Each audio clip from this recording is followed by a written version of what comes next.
What is going on, Marvels Cheesecake community? Omega here, and just after we got patch 1.3, we now have patch 1.3.1, and in it contains some pretty interesting fixes and changes to certain characters and enemy types that people have been asking for. Now, because some people have been unable to accept faction missions in villain sectors, Crystal Dynamics is giving players 250 Polychorons and 500 Uru as an apology for all of this stuff that's been going on. Now, I don't know about you, but certain heroes are about to have a plus 10 major artifact before even hitting max power level. Now, without further ado, let's get into these patch notes. So starting with the campaign patches, various crash and stability fixes have been implemented. They managed to fix an issue when selecting once an Avenger, the player was sent to a wrong mission, and they fixed an issue where mission chains were not being completed even after all the requirements were met. Now, if you're watching this and you happen to have experienced any of this, leave me a comment in the comment section. I'd like to know who out there has been experiencing these issues and if there has been any resolution to these problems. Now let's get to the combat patch notes. Unlike the last video, the patch notes are pretty short compared to the last video, so we're gonna go ahead and go over these fixes. So it looks like Captain America, aka America's ass, is finally gonna be able to bust through some doors instead of relying on either Hulk or Tony Stark to do it, and he even fixed an issue where overcharge meter was inappropriately decreasing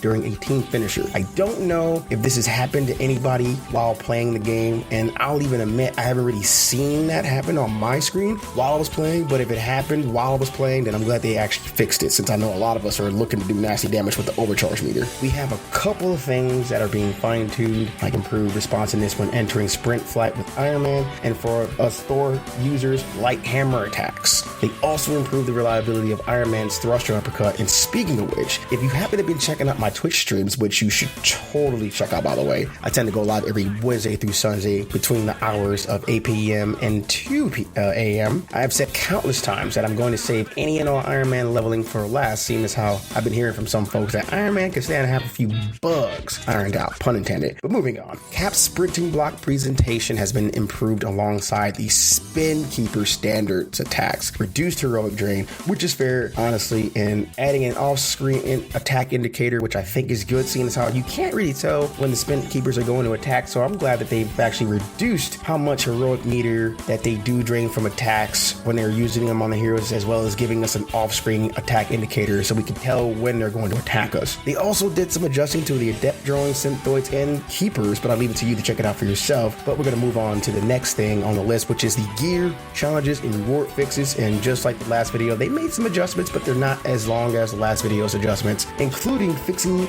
the villain sectors. Thank God. Too many rewards have gone uncollected because of the villain sectors not refreshing, so thankfully they got to that. It also looks like some fixes were made to both PC and Xbox. Again, I'll leave it to you to check those out for yourself. And they even gave us a look at what they're planning to add next, which is subtitle size options, high contrast mode, Warzone ping system, and a toggle option for hero icons, which I'm gonna be honest with you, I don't know why you would have those off, because if somebody happens to go down, you might want to be able to tell where they're at on screen. Now, I know I'm a small fish in the ocean, but if somehow this manages to reach you, Crystal Dynamics, I need you to understand one thing that myself and other creators have been asking for since the last patch. Can you please give us the option to run mega hives and elite heroic hives with other players? When I think about single player content, I think about just the campaign and just things of that nature. Mega hives and elite heroic hives should be ran with other people.